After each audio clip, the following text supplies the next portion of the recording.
Good evening, folks. I think we'll get started. We've had many participants or attendees join us. And folks can continue to log on as we get going here. My name is Tom Brindley. I'm the superintendent of schools here in Oneonta, and certainly appreciate you taking time out of your evening to spend a little time with us as we can talk through what we see in terms of reopening the Oneonta City School District for the 2020-2021 school year. And believe it or not, we are excited about that. It's just a different way we're going to have to go about doing it. But I would like to at least mention who we have on our panel this evening. Start at the top here. We have Colleen Moore, who is our Director of Curriculum and Instruction. And I don't know how the tiles are on your screens, but below Colleen, we have Melinda Murdoch, who is the principal of the Riverside Elementary School.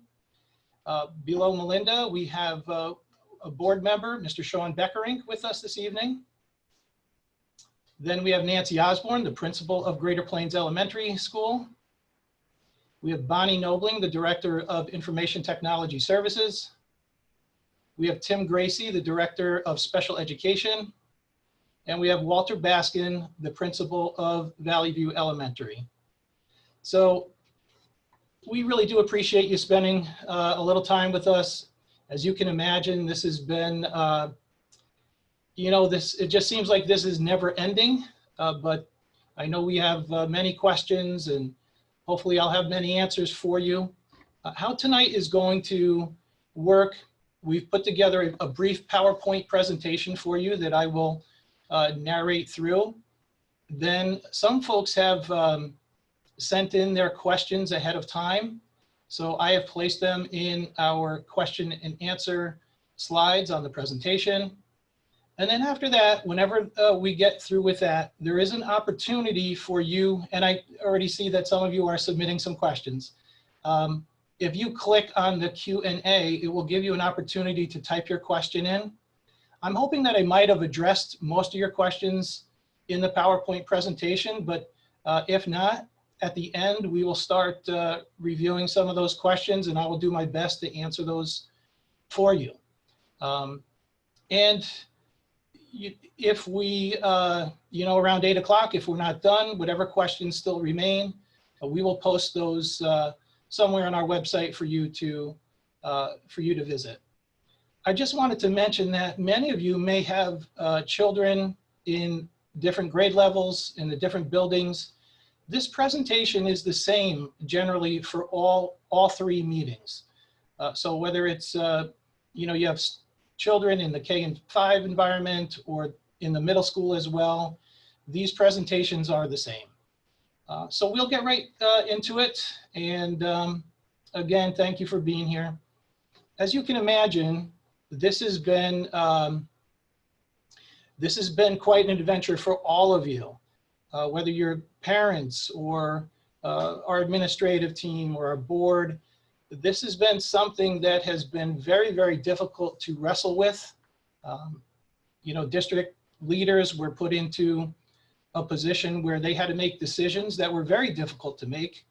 And I'm going to be honest with you, I didn't think that we should have been put in that position, but we were. Because we have, this has not only educational implications, but family financial implications as well. So we'll get right into it. There may have been some questions about the impact that Governor Cuomo's announcement on Friday the 7th had on our reopening. And as you know, what he announced is that schools were now okay to open. He didn't issue an executive order, but he did mention that. However, he has left it up to the individual school districts to determine the format under which they open. And this, again, was just a very complex situation. There are many moving parts to this. And I truly feel that we've come up with a plan, a transition, a phase-in plan that accounts for the safety and well-being of not only our students, faculty, and staff, but our parents, our grandparents, and our collective community. What is interesting in our situation in Oneonta, as a member of the Otsego Northern Catskill BOCES, just by our sheer size, there is no other school that really is in the situation that we're in. And that's been problematic for a number of reasons, because since really March 17th of last year, I've participated in a daily Zoom with other superintendents in our BOCES, but many of our schools are small enough that they can reopen, some fully, without making any safety modifications at all. And unfortunately, we're just not in that situation. So the factors that played into our decision, as you can see on your screen, I honestly feel that there's been hours and hours and hours spent teleconferencing, on Zoom meetings, telephone calls, distance learning modalities, just with all of the organizations and the people that are listed on the screen. And this list is not exhaustive either. The Otsego County Department of Health, there was often representation from the Delaware County Department of Health, the Greene County Department of Health. I serve on the Fox Hospital Board. I also serve on the Hartwood College President's Advisory Panel, along with the mayor of the city of Oneonta, college officials, hospital officials, local business leaders, of course, our Oneonta City School District faculty and staff, our Board of Education, our new transportation providers, Durham Transportation Services, our food service providers, Chartwells, your parent surveys, your questions that you have submitted in our parent Q&A, our school attorneys, our BOCES superintendents, and multiple interactions with superintendents from Central New York and Western New York State, because there are schools of comparable size to us. And besides that, I've reached out to many superintendents who serve college communities just to see, touch base, get an idea of what they're thinking, what they are planning. So all of those interactions and factors have played into this decision. Colleen, if you could click. All right, so this is what I learned. Each and every community is very, very unique. I also learned that many of these districts will not be informing their communities of their specific reopening format until about the third week of August. Why, I'm not entirely sure, but I certainly didn't want to do that to this community. I wanted to take into consideration the fact that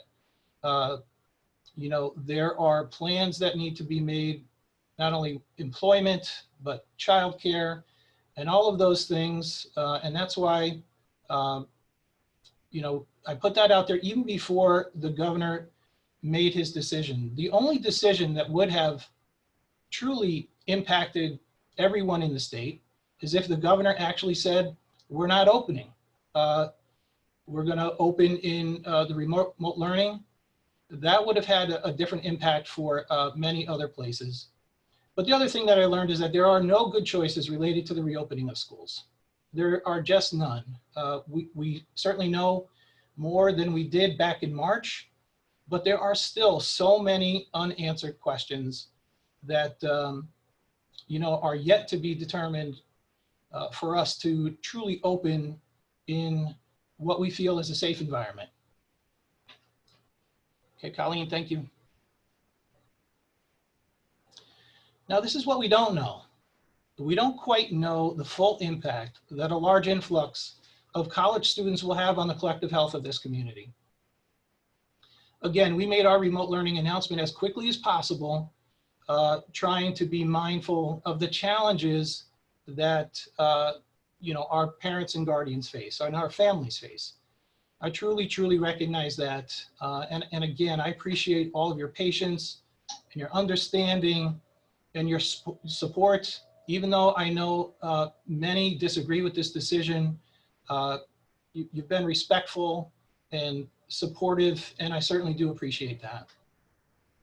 The other thing we don't know is the role that asymptomatic cases are playing and the lack of the ability to detect positive cases in our schools. This is a big question mark that is truly alarming many school districts, not only many school districts, but many organizations. This is the challenge that we face. We're just not going to be able to tell if someone is symptomatic because they are allergic to something, they might have a simple cold, or is it COVID-19? I can tell you that this has been a source of frustration for me because guidance has been very, very limited. And during one meeting, there was a representative from healthcare community, not in this county, who simply said, your nurses are going to be able to figure this out. And this comment was made to 26 superintendents who were pretty much all shocked by that. Because the way that all the guidance that we received is that these are the list of symptoms. If a child is symptomatic, nothing was telling us that it has to be a combination of this symptom or that symptom. It's just, these are the symptoms, therefore, this is what you need to do, A, B, C, and D. So the guidance is telling us and our nurses that we have to treat anyone who's symptomatic all the same way, because in fact, without a COVID-19 test, we're really not sure what it is. Anyway, the last thing that we don't know, actually there's many other things we don't know, but the impact of quarantine and contact tracing on a family if someone is suspected of this illness. This is problematic for a lot of people. And much of this stuff is still fluid. It's still in the works. There are just not a lot of answers for us. But one of the things that was truly somewhat alarming to me is that, let's say we have a student that is symptomatic, whether it's a fever, whether it's a cough, we send that child home under certain circumstances, actually not even under certain circumstances, we're actually supposed to call the Department of Health when we dismiss a child due to COVID-19 symptoms.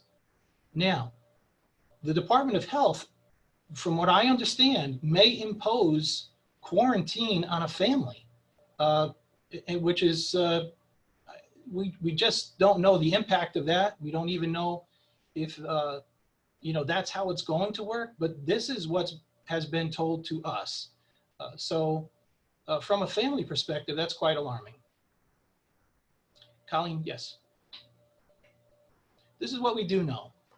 We're working very hard, as you can imagine, to create a remote learning environment that is engaging for our students. The sad reality is that, as we should be preparing with the excitement of seeing our kids' faces and, arriving at our buildings with music playing and balloons, that's not going to happen this school year, but we're going to try and replicate that the best we can, which I know will be subpar, but we're going to do the very, very best we can. You have to imagine that the folks who work in this district are just as excited to see your children as your children are to get back into school. So, this hurts us all, but we know that if we are somewhat cautious now, it'll make the time when we are reunited even happier. It'll certainly be safer. And I know you are all in the same boat, but not that I want to wish time away, but boy, I can't wait for all of this to be behind us, so we can just get back to doing what we all do. What we're also doing, I'm sorry, Colleen, if you could just go back for a second.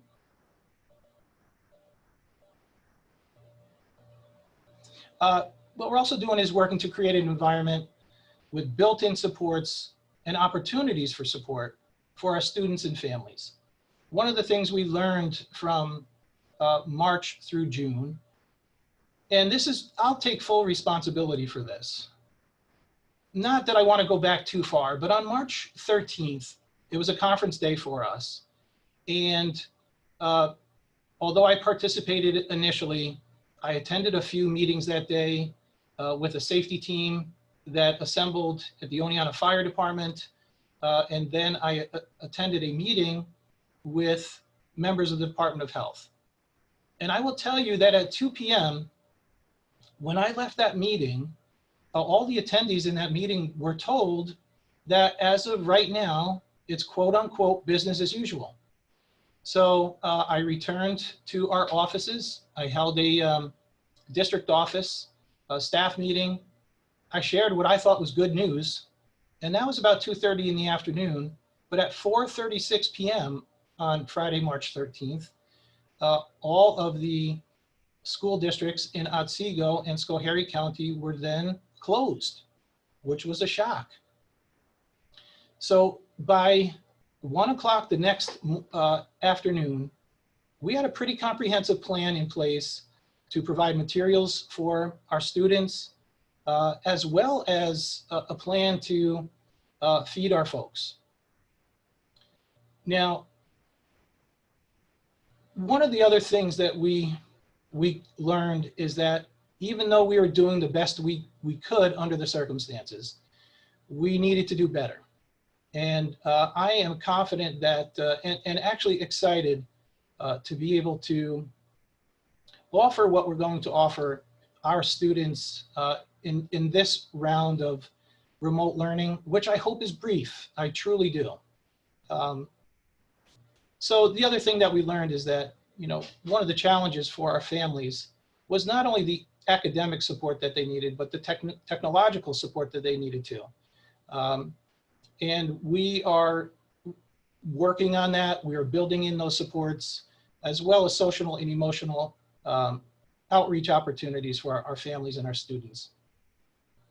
We are very excited to welcome our students and our families and our faculty and staff back for this school year.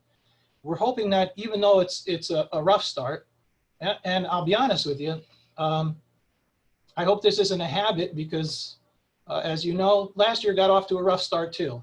It was like, hi, I'm your new superintendent, but unfortunately, due to construction, we're going to delay the opening of our school year by 2 days. So it has been an interesting, it's been an interesting year and a half for sure. So, but anyway, we're excited about what's coming because this will at some point end and we'll be able to get back into our classrooms. That very construction that kept us from opening on time last year, it's great. There are so many good things that we want our students and our families and our teachers to enjoy in you know, as a result of that construction project. So the sooner that we can get everyone back into the buildings, certainly the better we will all be. All right, so I want to just share with you what September 8th through, and I should change this really, it's October 9th, but October 12th is a holiday, so we actually come back on the 13th. But during that time, K through 12, we are going to participate in remote learning for all of our students. Now, what will that look like? One, a more structured approach than what we experienced March through July. And actually, I didn't finish my thought before because I told you I was going to take the blame for this, which I should. But when we were told that we could keep 50% of our people you know, on our campus, and then it was reduced to 25, we just didn't know enough about the illness, the transmissible nature of it. Our abrupt closing was quite alarming. So I advised all of our folks that they just need to go home and work from home. And we worked hard to deal with connectivity issues and all of those things. But, you know, now we have a little more time to get some things in place. So we are truly hoping for an improved approach to remote learning. One of the other things that we learned from your feedback was that having more than one learning management system was problematic, not only for your children, but also for you as parents and guardians as you try to work with your children. And we heard you loud and clear. And as such, we are only going to be utilizing one learning management system this year. So hopefully that will create an ease of use for your children and you as parents to access their learning. One of the other things that I had heard loud and clear from our parents and guardians and even our students was that a schedule would be beneficial for them. So as we open in remote learning, our students will have a daily schedule, and we are going to be mindful of screen time concerns. We will be taking attendance daily, and student work will be graded. And that's important for a number of reasons. As you know, when we were in a pass-fail, or when for that period of time when we were not offering new instruction, as we were advised by the state that under the circumstances we shouldn't do that back in mid-March. It was concerning because a lot of folks, if they don't find value in the assignments or the projects, many folks opted not to do them. So we're going to start the year keeping attendance, and student work will count right from the get-go.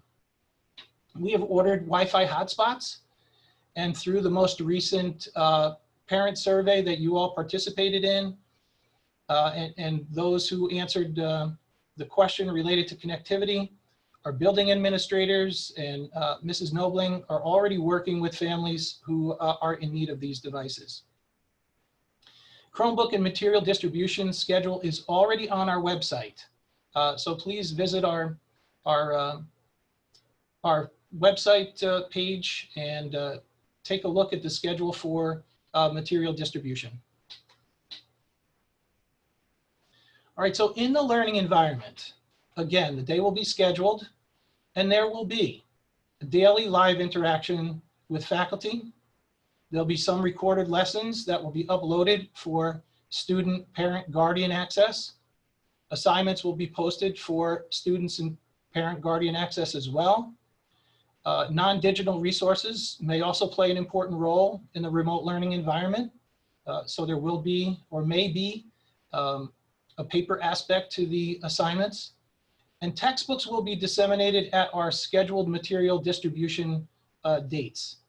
That'll be Chromebooks, but there'll also be the physical textbooks, which hopefully will not only help our students, but help our parents as well. One of the other things that we're pretty excited about is creating opportunities to assist not only our students, but our parents and guardians with assistance. So we are currently building opportunities for students and parents and guardians to receive academic and/or technical assistance. We are creating tutorials on our website to guide you through some technical challenges faced in the spring. We are putting together some parent-guardian small group technology support opportunities. And we are exploring if and how we may mobilize virtual student tutors as a resource. In the brick and mortar environment, we do have tutors. So we are going to see if we can mobilize them to serve as a resource for our students to reach out if they get stumped on something. But even in our schedules, we're working in opportunities for our teachers to be available for our students when they need. Thank you, Colleen. So athletics. Of course, the ultimate decision relative to athletics will come from the New York State Public High School Athletic Association. And as you may or may not know, they have already delayed the start of the sports season to September 21st. And we're not sure if that's going to remain. I mean, I'm sure you're all seeing all the seasons being canceled in college football. And unfortunately, we lost most of our Little League season this year. But we're going to remain optimistic that athletics will go forward. And of course, we'll wait to hear anything if it changes, and we'll communicate that to you. But if nothing changes, and that is when the sports season is slated to start for public high schools, we're going to make those athletic opportunities available for our students. Hopefully that'll be a step in the right direction to our return to normalcy. Our clubs and extracurricular activities, we're currently exploring ways in which some of our clubs can occur and begin in the remote environment. It is our hope to engage our students as much as possible. And there are definitely opportunities that we can create in the virtual environment for our clubs to meet.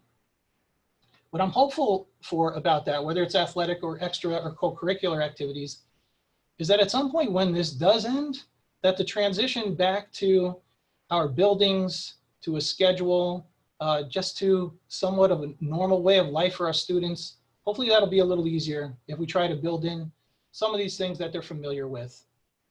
Our meals, we will operate the same as we did during March through June. We will have our distribution points at some of our schools throughout the district.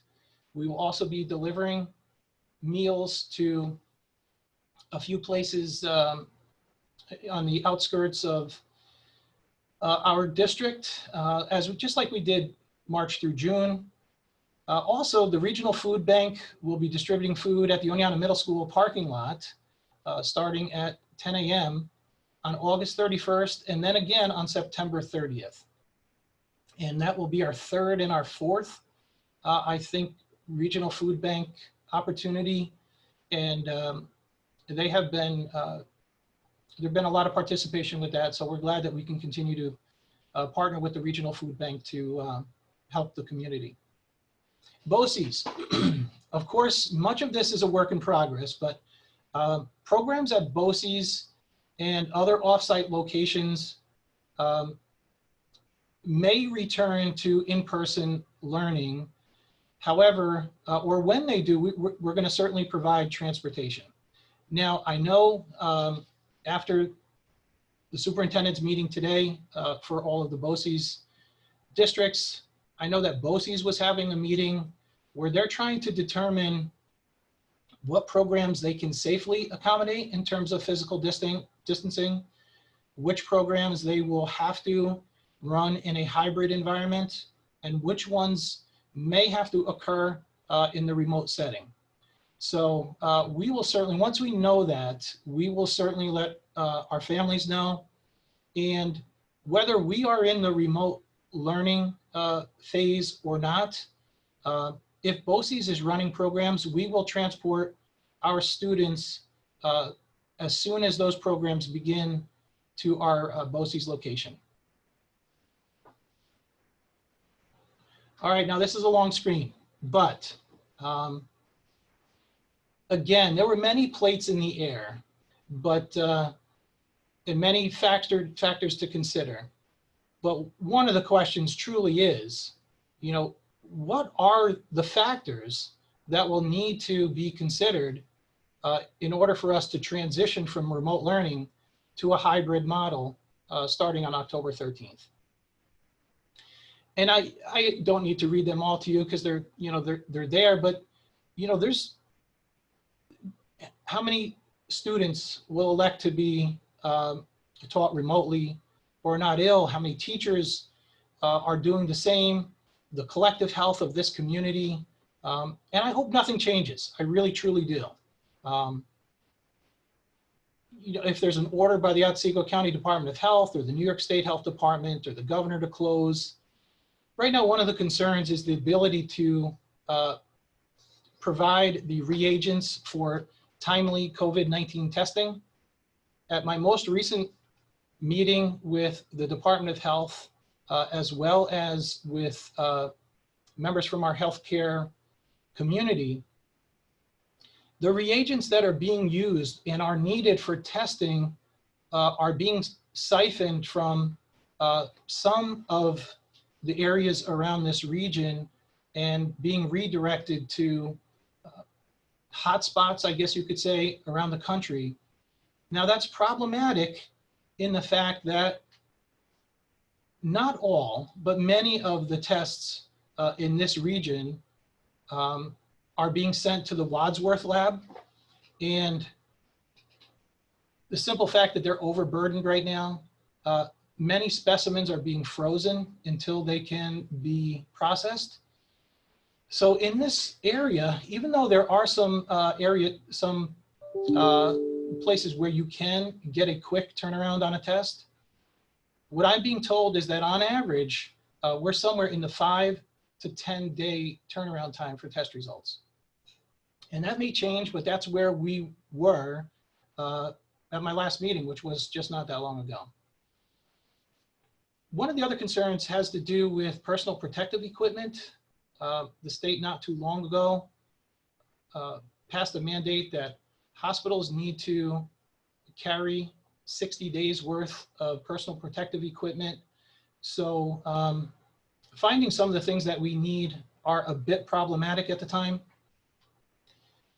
And I'm hoping that you didn't, but the 145-page guidance that came out from the state, if you look where they describe the formula for face masks, a district of our size would actually need somewhere in the area of 990,000 face masks.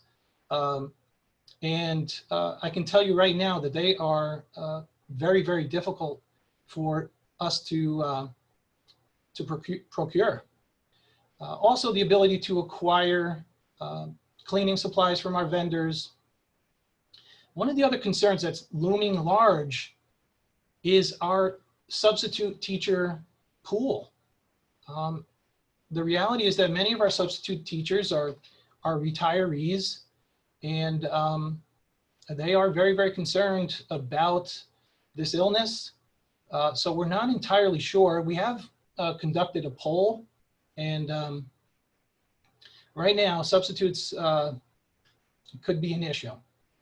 Why that is an issue is because the reality exists that there are many faculty and staff members who do fall into the vulnerable classification. There are many folks with underlying conditions that the CDC has recognized as underlying health conditions or comorbidities that contracting COVID could truly create a negative health impact on those folks. So there are faculty and staff members who may be seeking and will seek an accommodation to teach from the safety of their own home. When we do come back to a hybrid environment, one of the concerns that we're going to have to work through is on any given day, we're going to have at least 30% of our students who remain in remote learning because that's where they feel comfortable and that's where our families want them to remain. So roughly 33% of our students will come in on a Monday, Tuesday, while the other 33% come in on a Thursday, Friday. So substitutes are going to be critical because those students are going to be sitting in a classroom receiving instruction remotely from a teacher that's working from home. But we still need to have an adult in that room to monitor those students. So we could definitely use some more substitutes. And of course, the bus drivers. We're fortunate that we have now transitioned to the Durham Transportation Services, but many of our bus drivers are retirees as well. So we need to make sure that we have a good pool of drivers that can get our students to and from school. So a lot of factors to consider, and we will consider and continue to monitor them as we approach October. And hopefully the conditions will be favorable. Hopefully all of these considerations will prove to be manageable, and we can get our kids back and all of us back into school. Thank you, Colleen. Special education, how are students with disabilities being provided their services? And this has been a question that has been a concern. So Mr. Gracie and his team have been working very, very hard. I don't need to read the whole thing to you because you can, but what's neat is that, our teachers are going to be reaching out to you, parents and guardians, personally, so that you can have a conversation about the needs of your particular children. And those conversations will prove to be very insightful and meaningful. And, we're going to do everything within our power to provide your children with what they need to be successful this year. But your input is truly going to be essential in helping us determine how those services can be delivered to your child. It's important here, we'll continue on with special education, but our goal for self-contained classrooms will be to limit exposure and students' mainstreaming opportunities may be modified when in-person classes resume. Resource room and consultant teacher services will be scheduled and implemented similar to how they are during the regular school year. This way we're trying to provide some consistency.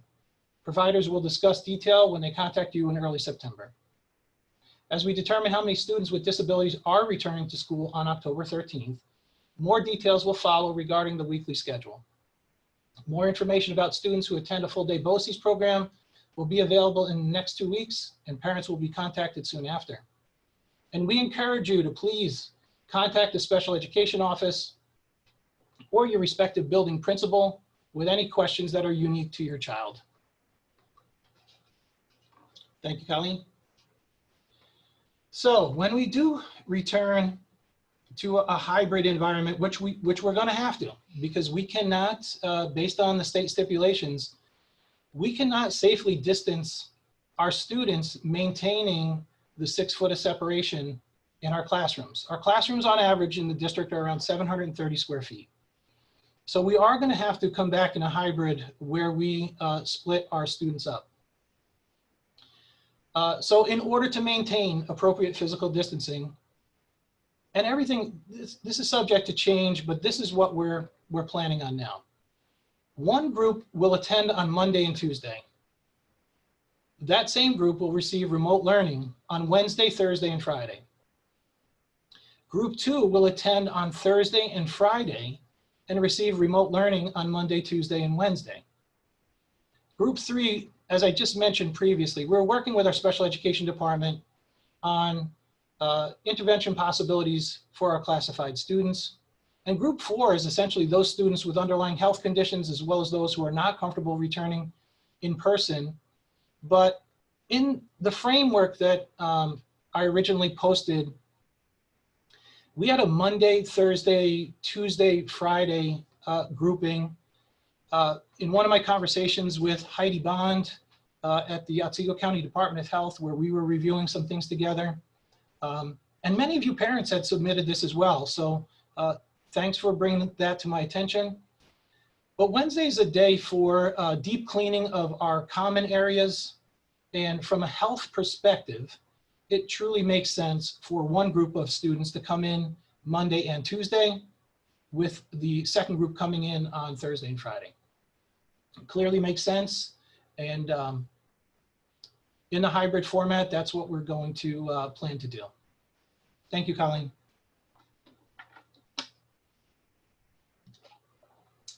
All right, transportation. And I certainly appreciate the responses to our second parent survey. Many districts are expanding the walking range to reduce leadership or ridership in their district. And I don't really want to do that. So I would like to encourage you, parents and guardians, if possible, if you could, during this health emergency, if you would be so kind to try, if possible, to transport your children to school.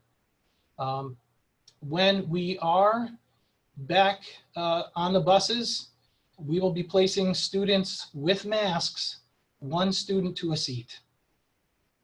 That has been a source of contention and debate among the legal community relative to students on the bus. I know not all schools are doing this, but with the high back seats, which serve as a physical barrier, and family members obviously can sit more than one to a seat. But you know, until this passes, we're just going to put one child to a seat. And with your help, we'll be able to get all of our kids to school safely. All right, and all of this stuff is contained in the framework that I had shared, but morning health screenings. As a district, we did just purchase 8 digital scanning thermometers, and we purchased those, of course, before the state guidance came out, but they won't go to waste. So anyway, we're going to ask our parents to please conduct a health screening prior to you sending your child to the bus stop, or driving your child to school, or you know, even if they're walking to school. If you could just conduct the screening that is mentioned on here and also contained in our framework, that would be wonderful. If you know, your child is feeling well and does not have a fever, we're going to be excited to have your child in school. But if your child is not feeling well, if your child has a fever, please do not send your child to school. If your child exhibits symptoms here, they'll have their temperature taken. You know, if they're symptomatic, they will see the nurse and be assessed. And we'd much rather not run the risk of transmission of this illness. So if your child's not feeling well, please keep him or her home. All right, just so you're aware, if your child becomes symptomatic here at school, and this is also contained in our framework, we will have isolation rooms created. Your child will be taken to the isolation room.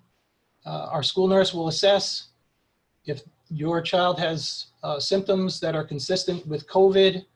The unfortunate reality is that list seems to be getting longer and longer all the time, with symptoms being added fairly frequently. And if those symptoms are consistent with COVID-19, the school nurse will notify the main office, and parents and guardians will get a call to please come and pick up your child. The unfortunate reality is that if you have more than one child in school, all members of that household will be required to go home.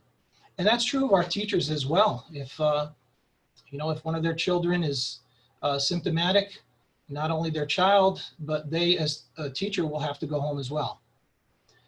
Before returning to school, and I just want to mention this because this is still being debated, but before returning to school, this is as recent as I could find. The student must have documentation from a healthcare provider evaluation, or also a negative COVID-19 test and symptom resolution, or if COVID-19 positive, a release from isolation. And again, that may change, but that is what we currently know relative to your child returning to school. Hence, one of the concerns with, you know, with opening, one of the folks from the Department of Health said, you know, you can all open, but at some point you're all going to close, which was somewhat alarming. But, and she wasn't saying that that was related to COVID necessarily. She was mentioning that because there's no clear way to, as I mentioned before, discern what's a COVID symptom, what's an allergy, or any of that stuff. So in the classrooms, in the hallways, in the lunchrooms, our Faculty, staff, and students will wear masks and be physically distanced in the classroom. We are going to build in mask breaks throughout the day. Students and staff will wear masks in the hallways. Lunches will be pre-ordered and prepared and provided in areas designed to physically distance our students. Recess will take place to the extent practicable and as physically distanced as possible. I know our kids wouldn't want to lose recess, neither would I. So, all right, so these are some of the questions and answers that came in prior to us Zooming tonight. And I believe that I had mentioned this, but will transportation to BOCES be provided? Absolutely. You know, whether it is BOCES or the New Visions program or the engineering or program, whether it's students who reside in this district who attend the Oneonta Christian Academy, when those programs are open, our district is going to transport. Are there specs on face masks? Yes, there are. An appropriate face mask is one in which both the mouth and nose are covered. Gator style face coverings, bandanas, and masks with valves are not considered as effective. And we're hoping that those are not the ones that are coming into our schools. Polyester face masks, we have learned, hold moisture, which may be uncomfortable. So if we could avoid those, that would be great. If the governor's reopening metrics are met as we approach October, will we reopen? It's a great question. And the answer is that ongoing interaction with our Department of Health has really been pretty intense since even before March 13th. And it will continue that way as well. We have a great partner with the Otsego County Department of Health. My concern, and the concern that many school districts have with the governor's parameters for opening and closing schools, is that 5% in Otsego County is close to 3,000 infections. So I can't imagine the strain that this would have not only on our testing capability, but also on the Department of Health and the contact tracers. So even though those are the metrics, I'm fairly confident that if cases like that were creeping up to those kind of levels, we would close long before we reach those kind of numbers in our community. All right, long answer, but why weren't parents given the option to decide how schools open? Well, perspectives from many different stakeholder groups were certainly considered in these decisions. Our parent surveys, our parent question and answer, those were most informative as they clearly showed that the majority of respondents were actually not in favor of an in-person opening. Those learning remotely, those teaching remotely, teacher union considerations, the availability of substitutes, all of the factors that I mentioned before, the availability to test, receive timely results, and contact trace, as well as the unknown of any impact that an influx of thousands of college students into our community may have on all of these and more considerations, all informed this decision that was made in the best interest of the health and safety of all involved. Again, this was not an easy decision to make, but you know, hundreds and hundreds of hours of sifting through survey data and conversations with community stakeholders and different organizations all played a very, very critical role. So it wasn't an option. And I heard this from a couple of folks who, you know, voted for this or voted for that. Your surveys did inform this decision. But there were so many other factors that played into it. So please don't think that, you know, how you felt about this was not considered. It absolutely was. Will teachers be required to be in the buildings in September? And I had mentioned this before, but there are definitely, because I polled our faculty and staff, there are definitely staff members with underlying health conditions. And since they fall into the vulnerable classification, or they may be caring for family members who fall into that classification as well, those folks may obtain a doctor's note and request an accommodation in order to teach remotely. Again, this goes back to what I was saying previously. Back in March, not that we know all that much more, but the abrupt nature by which we were closed was very concerning. So we sent everyone out of our buildings, but the expectation is that our faculty and staff will be in our buildings starting in September. And that is advantageous for a number of reasons. Some of the concerns that we faced were connectivity issues. Many folks live in areas where connectivity is, or their access to the internet is not great. And so hopefully we can remedy that by having our folks in the buildings. How will specials be taught? Daily schedules based on developmental levels are being discussed among our faculty and staff. However, we are not looking to reduce any of our course offerings, as eventually we will be back in our buildings, and our hope is to make that transition as easy as possible. Will there be a parent night or orientation for incoming freshmen? As far as incoming freshmen, yes, on Friday, August 28th at 1 p.m., every link crew leader, and those of you who may not know, but this is a question, it's a high school question, but the high school has an organization called Link Crew.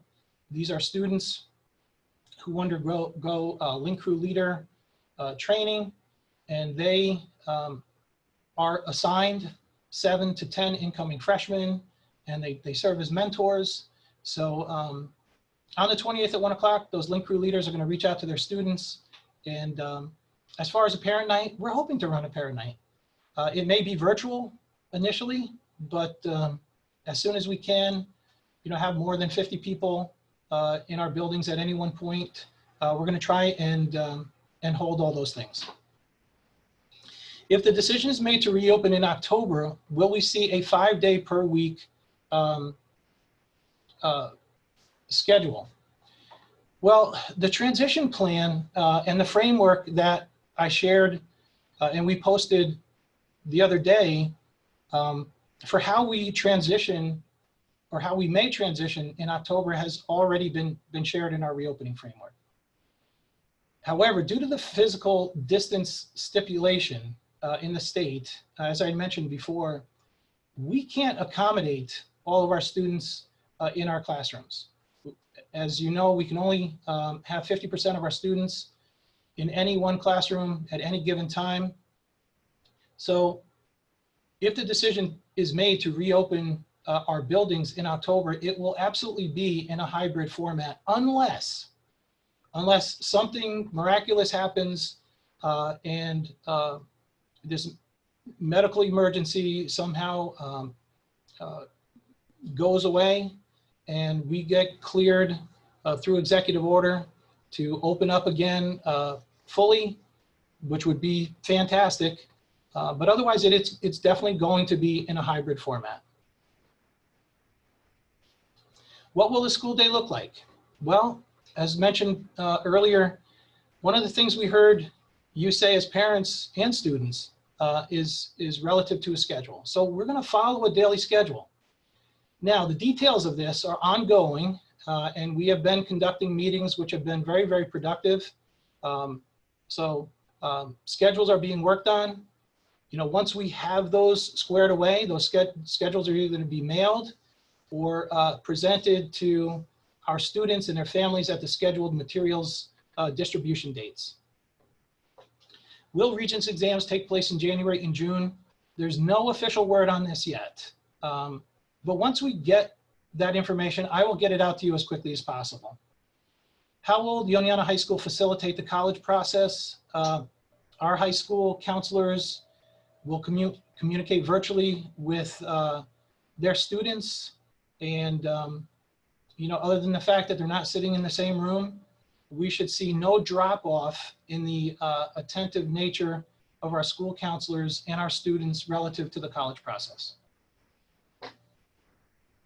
So those were the questions that came in, prior to us coming on the air.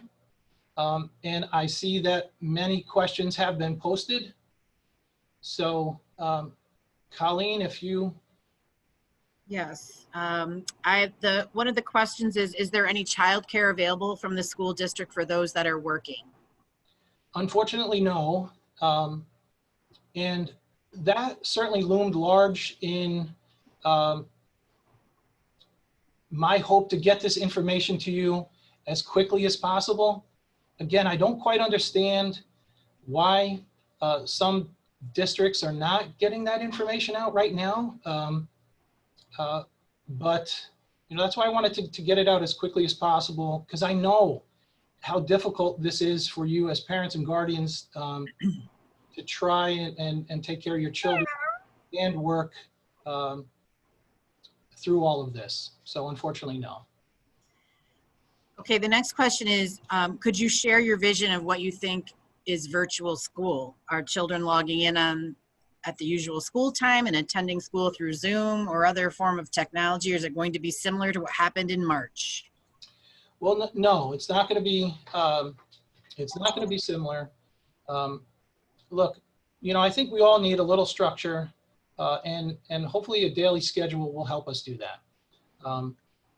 Right now the details, again, we're working through those, but yeah, we may end up virtually following our daily schedule, building in, what are commonly referred to as brain breaks, and opportunities for kids to take their eyes off the screen for a little while.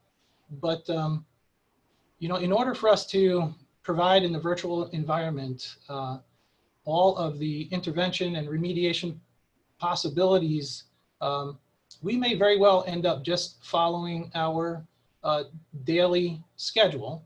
And when kids come back into our buildings, they won't skip a beat, other than the fact that the schedule that they're following will now be in our buildings, except for the students that continue to remain in remote learning. That still is something that needs to, we need to work through that a bit. If you think about it, trying to teach synchronously and asynchronously at the same time is going to be a challenge for our teachers. So that is still something that we are working through. Question about assignments, and will they be due by a certain date? Will there be any flexibility with that? Well, I would imagine there'll be due dates. However, I would like to think that if there is a particular challenge that your child is facing relative to that due date, look, we also understand that in many situations, some of your child may be in a position where they have to care for their siblings because you have to work. So in situations like that, or whatever other situation, if there's a concern with the due date for anything, I would simply reach out to your child's teacher, or have your student reach out to his or her teacher.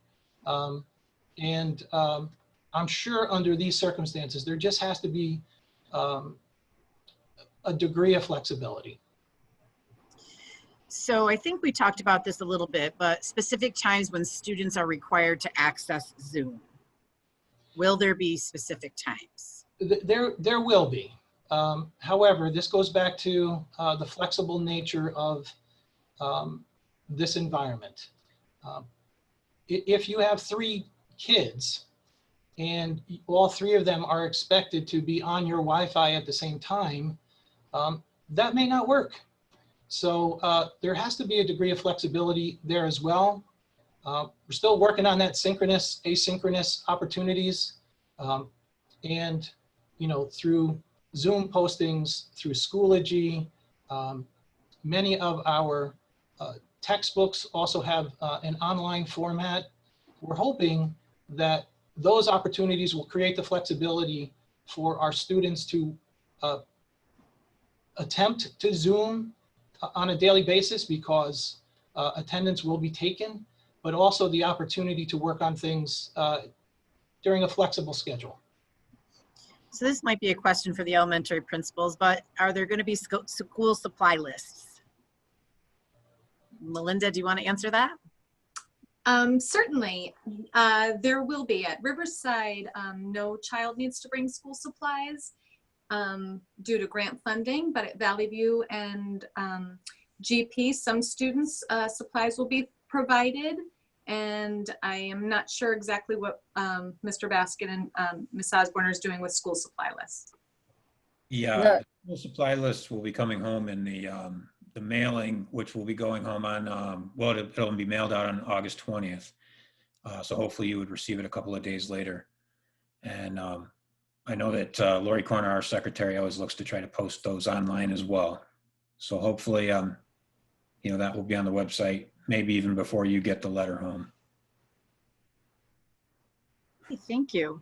And I'm going to say same at GP, but also we have some other outside agencies that are working with us to provide supplies for families. So if you are in need of supplies, just let me know and we'll make sure that you get those. Also, family services, we posted on our PTO page, they are taking appointments. If you contact family services, they can help if you need help with the school supplies as well. Mr. Brinley, I think you answered this a little bit, but how closely are we working with the colleges on their efforts and understanding their reopening plans for incoming students? Yeah, you know, the opportunity for me to serve on on the Hartwood College President's Advisory Panel is, you know, provides me with many opportunities to learn not only what and how our colleges are handling things, but you know, how it all connects to our local business community, as well as our as well as Fox Hospital and our healthcare providers. Again, I know I say this all the time, but we're really fortunate to live and work in this community because it is very close-knit, and I learn a lot from those organizations, and that I have the that I'm fortunate to serve on. But yeah, we work pretty closely together. Okay, so there's a question about will Chromebooks be made available to those who need them? And I can answer that. Chromebooks will be made available. We have a one-to-one Chromebook program, and we will be giving Chromebooks to all students that need them. And in kindergarten, we will be distributing iPads.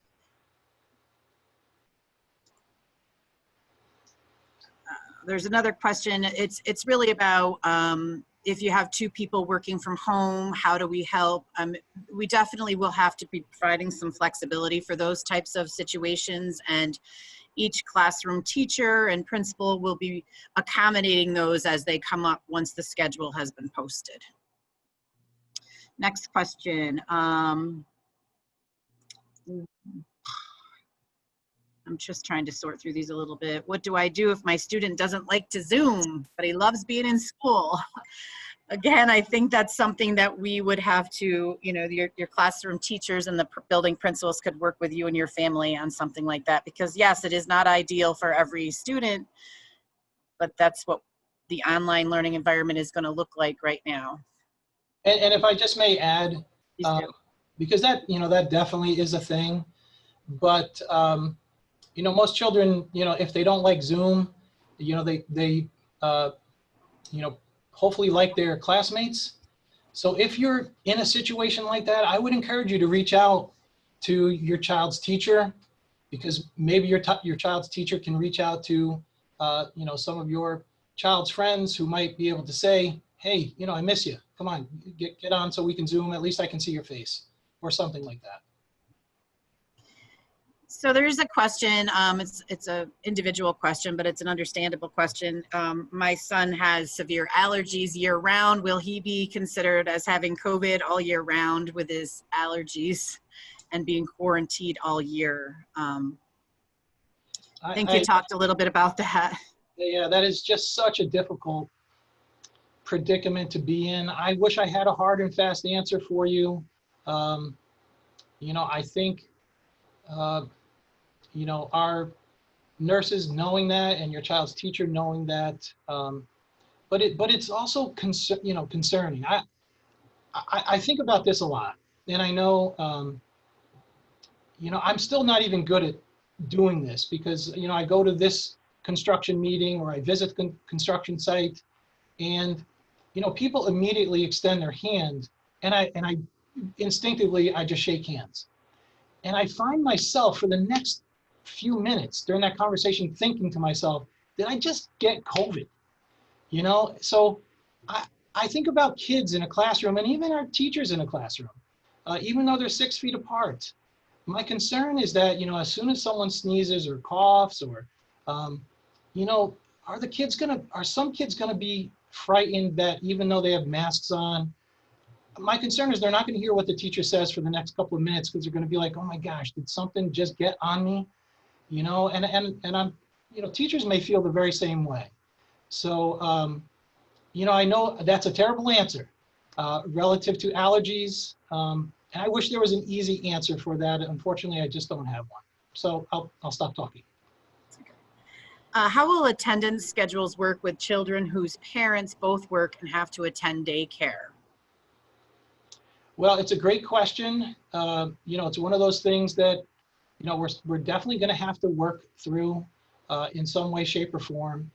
I believe, even though I have not yet seen it, I have heard that the state has released some guidance relative to attendance in the remote learning environment. I was told that that came out late this afternoon. So when I get a chance, I will certainly review that, and maybe there'll be some good ideas for us that we can share with you as parents and build it into our expectations for the start of the school year. On a typical day, how much time will be live interaction with a teacher? Will that time cover multiple subjects, or will most instruction be more via recorded lessons? Well, there's going to be live interaction every day. To what extent I still think needs to be worked out. As you know, it's difficult for most children, actually even K through 12, for students to be Zooming nonstop. So, for example, let's say a block of instruction is 40 minutes. There's a good possibility that, the expectation might be a 20-minute live interaction, 20-minute assessment of skills, or 30-minute live interaction, 10-minute brain break, or something of that nature. But ideally, we're going to have our kids work with those folks who they're going to be working with in the in-person environment. Even though it's difficult in a remote learning situation to really build and foster the kind of relationships that are built in an in-person environment, providing your children with some of that stability in terms of who they're working with is something that we are going to try to do right from the get-go. When will students be receiving their teacher assignments? Yeah, go ahead. I was going to say those letters are being mailed from the elementary buildings on August 20th. So you'll get a welcome letter from your new teacher and some other information in a packet that's being mailed out on August 20th. Which is a great question. I was just going to say, I just sent an email out to our admins about this. So, just kind of going through looking for some things. A lot of these we've already covered. Will hard copy packets that correspond with the virtual lessons be available as well? Our daughter has expressed that it would be helpful for her to have an option like this. Yeah, we're really hoping that instruction can be a blend of digital and non-digital. There is definitely still room in the educational environment for for paper and pencil assignments. So certainly hoping to create a nice blend of the two. Okay, I think we already answered the question about childcare. Did I start with that? Will there be childcare provided? Okay.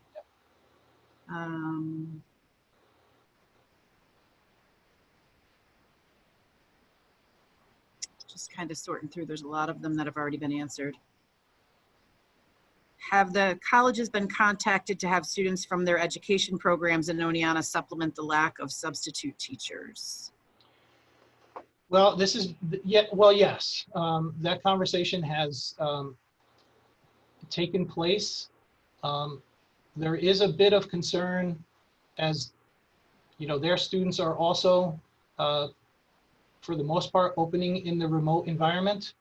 But yeah, those conversations have taken place. And, you know, we've reached out to even our BOCES nursing program to see if there's any collaboration that we can have in place with their students to serve in our schools. So yeah, there's a lot of those kind of collaborative conversations taking place.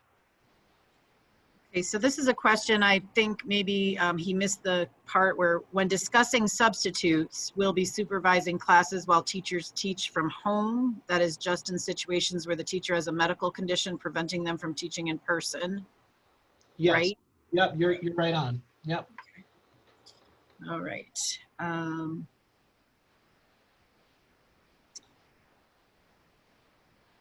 Okay, a lot of things that you've already mentioned. A lot of questions about attendance, like how it will be taken. And I think we talked a little bit about that, but we will definitely, the teachers will be taking attendance and we'll figure out those other accommodations that we need to make for those students that may or may not be able to attend at a certain time. Yeah, we will definitely communicate that once we have that squared away. Can we make sure that children from the same household are on the same remote learning schedules? Yes, we can. And Mrs. Nobling, our Director of IT Services, has been working on those groups and, you know, trying to make it so, if anything, if this can be as helpful as we might get, that all the children in a particular house are attending on the same day. Yeah, and that's even if they're in different buildings. Yep. Okay. Let's see here. Will we have a choice of Monday, Tuesday, or Thursday, Friday for planning purposes? Well, we're going to put that, we're going to put those groups together. And, you know, if there is a situation where, you know, we didn't quite catch one child from the same house or whatever, you give us a call and we will fix that. As far as choice, as you can imagine, that would be quite problematic.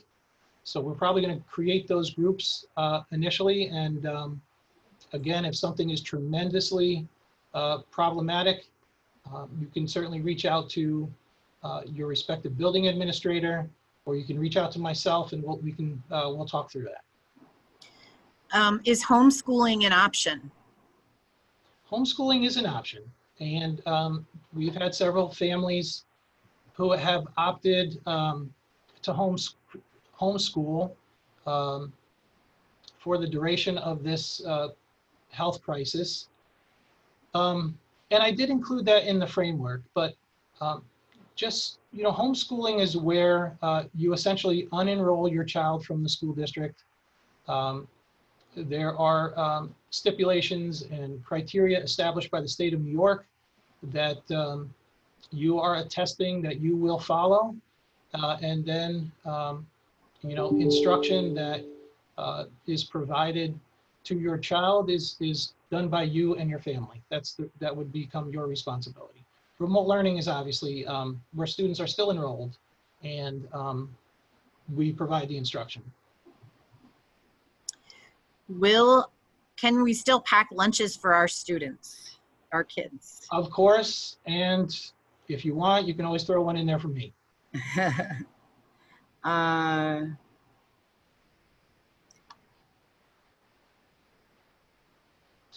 I'm kind of just sorting through these. There's lots of great questions here. So the N95 mask can't be worn in school? Oh, Question yeah, absolutely they can. Yes, I mean, that's a degree of mask effectiveness that I didn't include in that slide, but yeah, if there's an N95 mask, you certainly can. You know, the style of which, you know, you would just have to take a look at, because many of those do have those valves, which, you know, more and more information is coming out that, you know, they are less effective.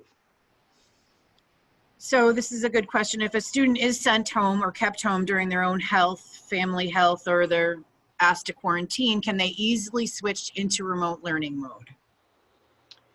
They can.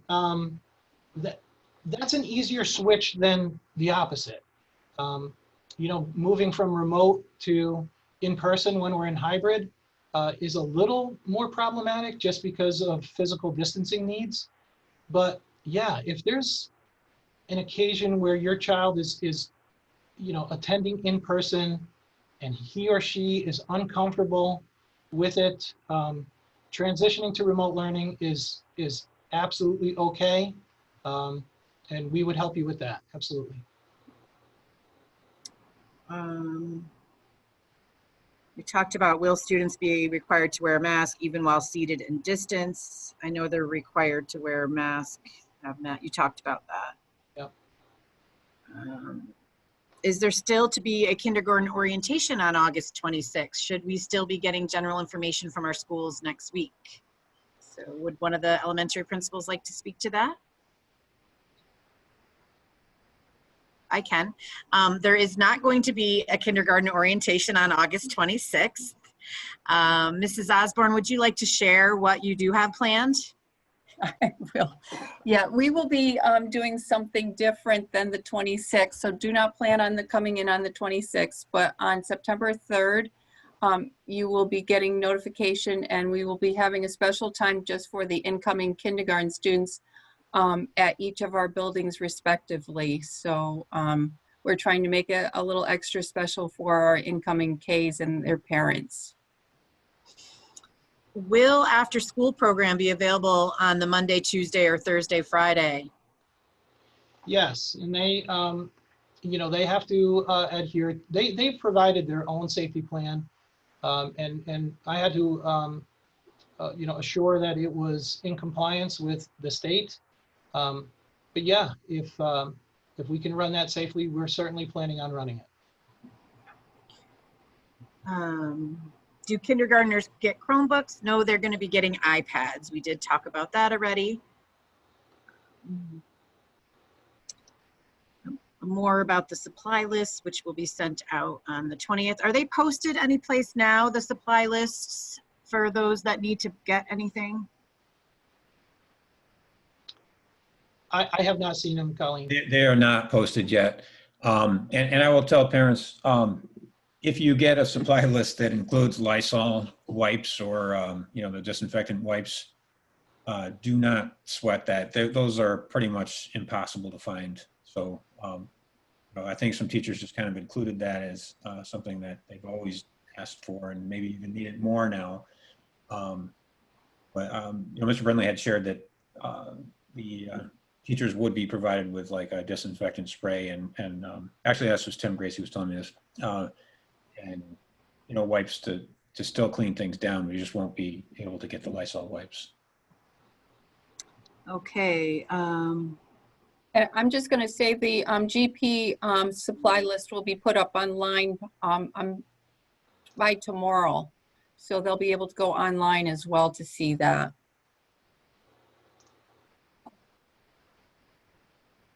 A lot of questions about flexibility, about parents that are working during the school day and how they can help their students after school hours. So again, I think we already discussed that.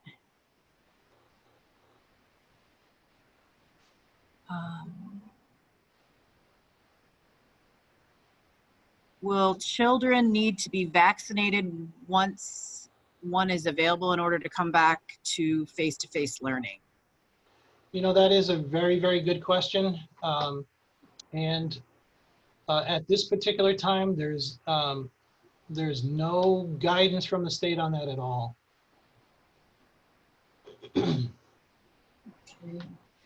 How will any gaps in learning from last year be determined? You want me to answer that? Sure. Well, we have already talked about that. We know there are going to be gaps in learning for all students, and we have an assessment calendar in place, and we still plan to assess those students and to kind of, you know, if your student is going into second grade this year, we're still going to be starting with the second grade curriculum. We're going to assess how that child is doing and then fill in those gaps as we go through the year. Maybe AIS interventions will be needed, maybe some even more tiered interventions, but we will definitely be assessing those gaps and making sure that the students get what they need based on where they are when they come to us on September 8th. The teachers have been working all summer about, you know, different things that they can do to help with those, because they are concerned about it as well. Colleen, may I also add that that's going to be one of the first questions that special ed providers will be asking parents is, what have you noted for regression since the closure? Because there may have been skills that were mastered back in November. One of our physical therapists was talking to a student was mastering ascending stairs and lost that skill because they live in a single level home. And so that will be something that will be refocused on. So it's really essential that you provide those observations to your provider, special ed provider, so that that can be revisited as a goal. Another question about scheduling and when will that be set? Will it be the same for all grade levels in a school? Again, that is one high priority that we're working on right now, and we understand that is something that we need to really finalize very soon, and we will do that.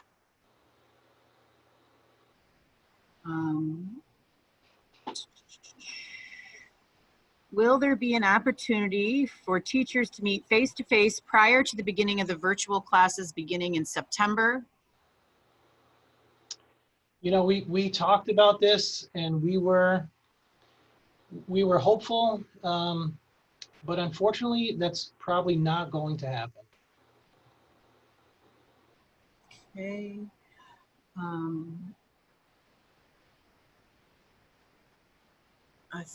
I guess there's multiple teachers at each grade. Can there be a morning session and an afternoon session? We will, go ahead, Mr. Brindley. You know, one of the things that still remains to be seen is where the state is going to land relative to the minimum aggregate hours of school. You know, whether they are going to hold school districts to the 900-hour and 990-hour stipulation. So believe me, we spent so much time looking through all of the different format opportunities. As of right now, that is not an option, just because one, there's no guidance. So two, we feel that the state is going to adhere to those time configurations and stipulations, and therefore, you know, half days just wouldn't work.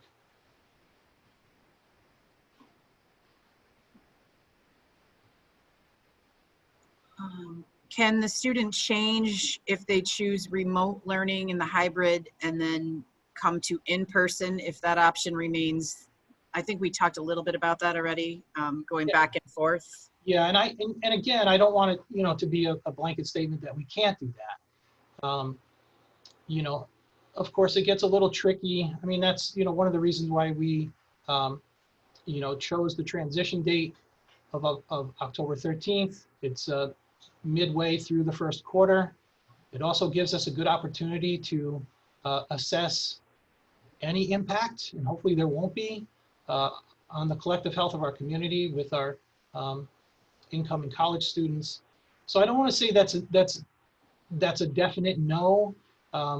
We just need to, one, take into consideration, how many students we currently have in the class that, your child would be returning to.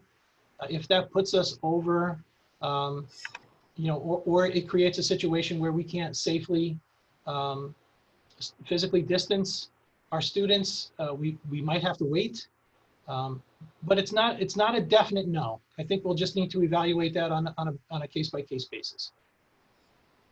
This is a question, it's a good question. Why is it okay for daycares to be open and school not to be open? Well, At this time. it is a good question. And I don't think there's a good answer. Those private organizations right now have a degree of autonomy. Not that we don't, but again, I don't have a good answer for you, but I will tell you that after spending hundreds and hundreds of hours meeting and listening to all of the organizations and folks that I've spent speaking and listening to since March, certainly not a situation that we find ourselves being able to do currently. Will there be kindergarten screenings? One of the elementary principals like to answer that? Sure, I can actually respond to that. Students that were involved in the UPK program already participated in a screening.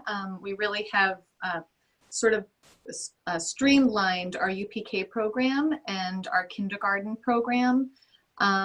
So screenings will take place for the students that were not involved in UPK, which is not a lot of students. And they will be doing that with the classroom teacher or a related service provider at some point in the fall. What if families are unable to pay for frequent doctor visits and COVID tests due to the lack of health insurance and finances? Well, it's a very good question. I will tell you that this is a conversation that continues to come up in actually two of the boards that I participate in. Unfortunately, a lot of folks initially didn't realize that COVID testing even cost anything, but in fact it does, and that's an excellent question to which I don't have a good response. A lot of more daily schedule. But Colleen, if I could just add, Yes. That is something that I will definitely seek some additional information on. And if I come across any assistance relative to that, we will put something out for our parents. Something of a resource guide. We're going to do this anyway in terms of trying to help identify local testing sites. And, if I come up with any information about that, I will certainly include that in that document. Great. Will the teacher residency program be able to continue? Unfortunately, it's not going to continue. Not this year. And that was a decision that was we came to collaboratively with Oneonta State. Okay.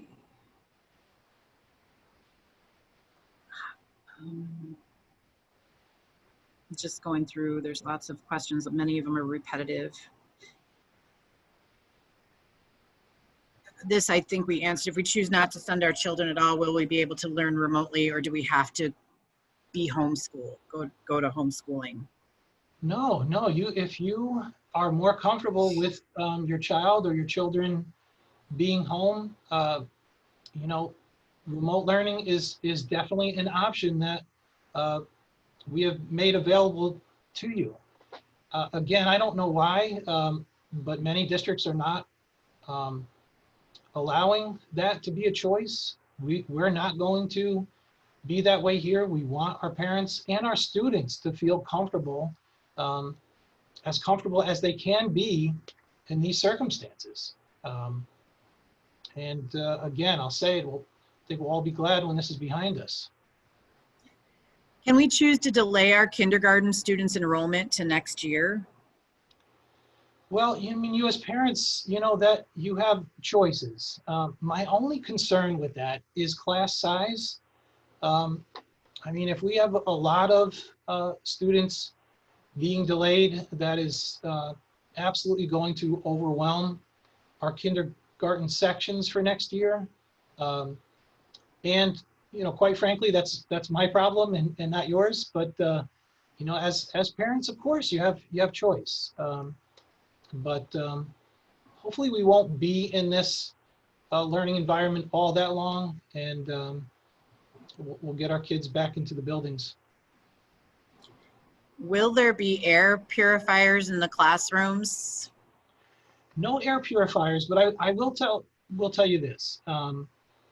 You know, our recent energy performance contract and the upgrades that were made to our air circulation and ventilation systems, the air turnover rate currently in existence in our buildings is actually well above, you know, the recommended turnover rates.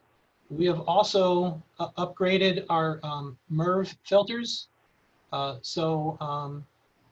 know, the air will certainly be cleaner. Just like the buses too, when, you know, when the weather is above 45 degrees, you know, our bus drivers are going to open the roof hatches, and we're going to crack the windows a little bit just to get, you know, air circulating through the buses. And the same principle is true in our classrooms. When manageable, we're going to ask our teachers to crack the windows. So hopefully, you know, the outside air in conjunction with our air turnover and our upgraded MERV filters will certainly keep our classroom environment healthier. Is there a way to give feedback on the teaching taking place online in case it has to go longer? Yeah, well, and that's a very good point. Because listen, we were all thrown into this thing together last year, and you were all so patient and understanding. But yeah, I would like to think that if you are experiencing concerns relative to the remote learning opportunity that your child is receiving, that you immediately reach out to your child's building administrator or actually reach out to your child's teacher and have that conversation with him or her. And, you know, if for some reason, and I would never foresee this happening, but, you know, if there's a degree of satisfaction that you don't get from that conversation, by all means, reach out to your building administrators. But yeah, I would expect that. Listen, I say it all the time, but this is a customer service industry. We are offering your children a product. And if it is not what you think it should be, then you reach out to your child's teacher. So he doesn't recall if you specifically addressed if students were required to wear masks while seated, distance, and working at their desks. In our school district, all of our faculty and staff and students are going to be required to wear masks. And we will build in mask breaks. Okay. And Colleen, if I could just add, you know, there are students who will have some health conditions that might preclude him or her from wearing a mask. We understand that with a doctor's note. But I'm also hearing from many parents who are saying that because of this, their child can't wear a mask. And as such, they are, even when we go to hybrid, they are going to keep their children in the remote learning environment. Okay, this next question I think I can answer. It talks about, although Schoology will be the main platform for educational materials, will other resources be used such as Google, IXL, Prodigy, etc.? And the answer to that is yes. Google Classroom is actually another learning management system. So we went from, instead of having two, which we had Google Classroom and Schoology before, now everything will be hosted in Schoology, but all of the teachers will still have access to all of their Google apps that they've used in the past. And I'm just going to let you know that there's IXL will still be available, Reflex Math will still be available, and new resources that teachers have researched over the past are now being added as well. And I saw another question that I think this kind of goes along with that asked, some of the teachers were, because I think Mr. Brinley mentioned it, we were in crisis teaching starting in March, and many were not necessarily totally equipped or trained to be teaching online. Okay, so we've spent a lot of time, and there's been many professional development opportunities this summer for teachers, and they have really come in. They've been working all summer, learning Schoology, learning different platforms, working on their technology skills. So that has definitely been addressed since the spring.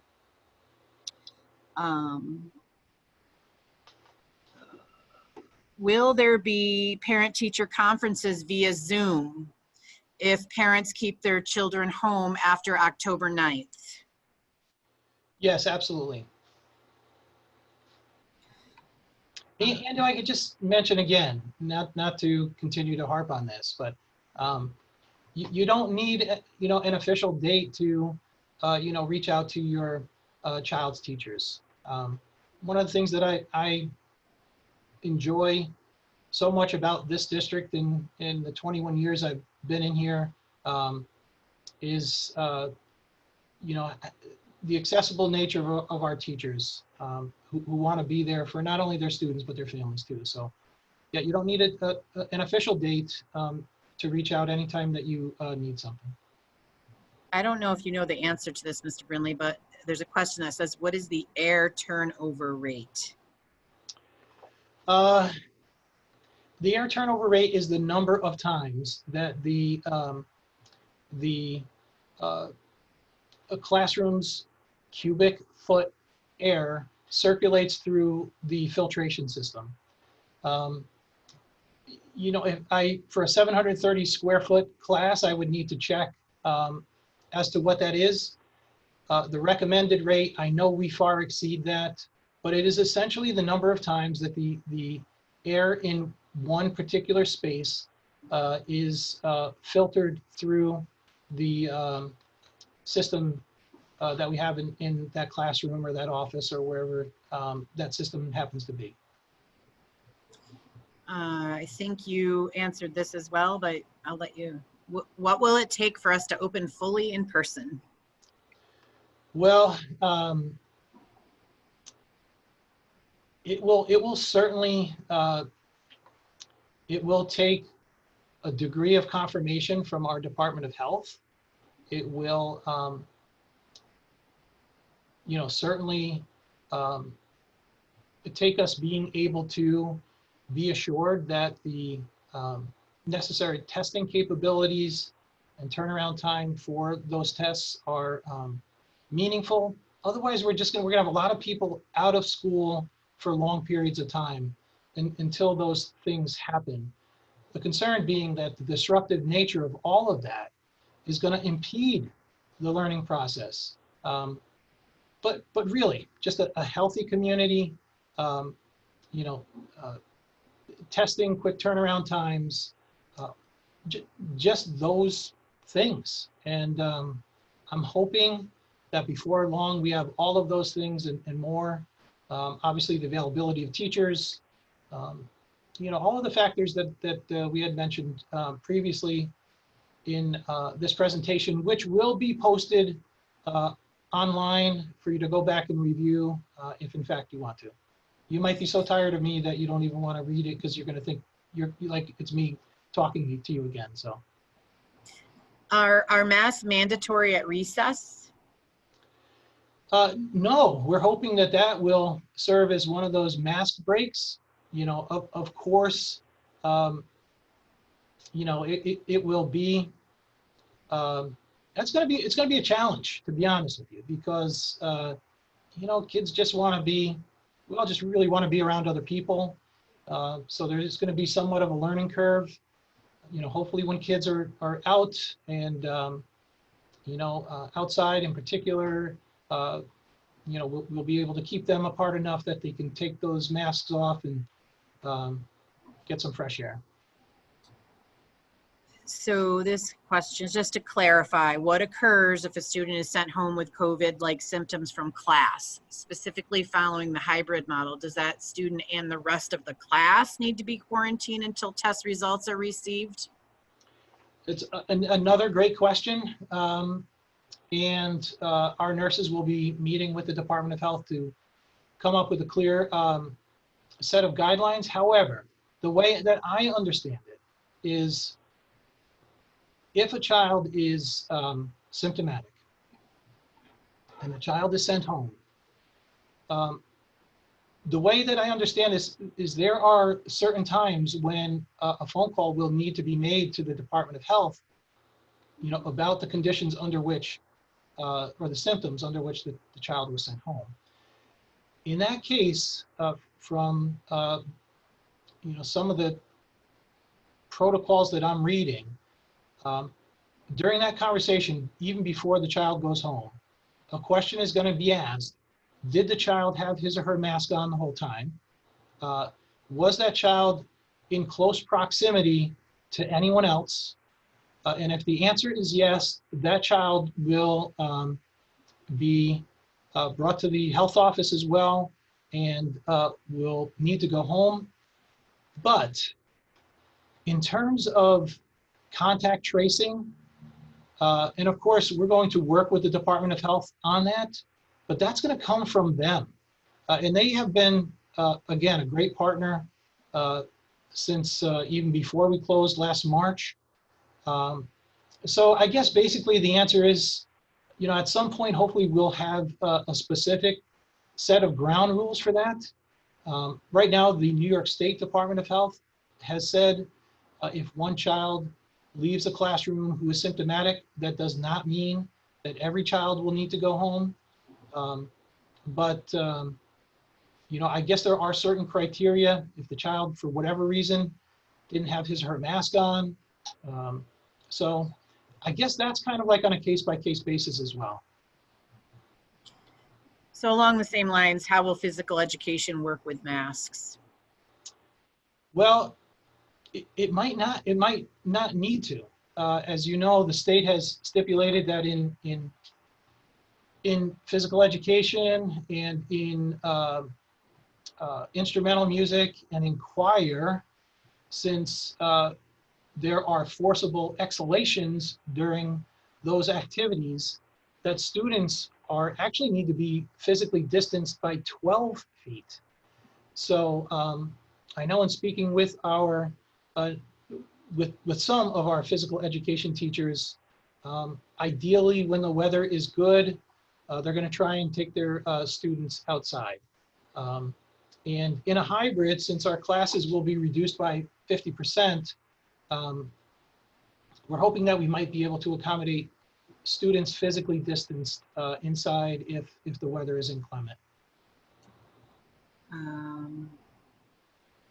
So if okay. Yeah, Kelly, go ahead, Tom. Yep. especially with phys ed, you know, there might not be that kind of like, you know, peer team type of activities. They will probably look more like individual physical fitness, aerobic, something of that nature, walking the track, jogging, those kinds of things. Okay.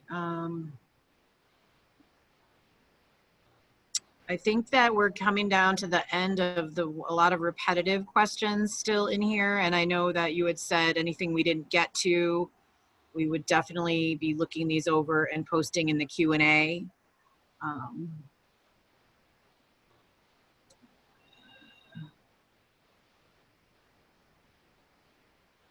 So I don't see anything that, most of these you've already touched on.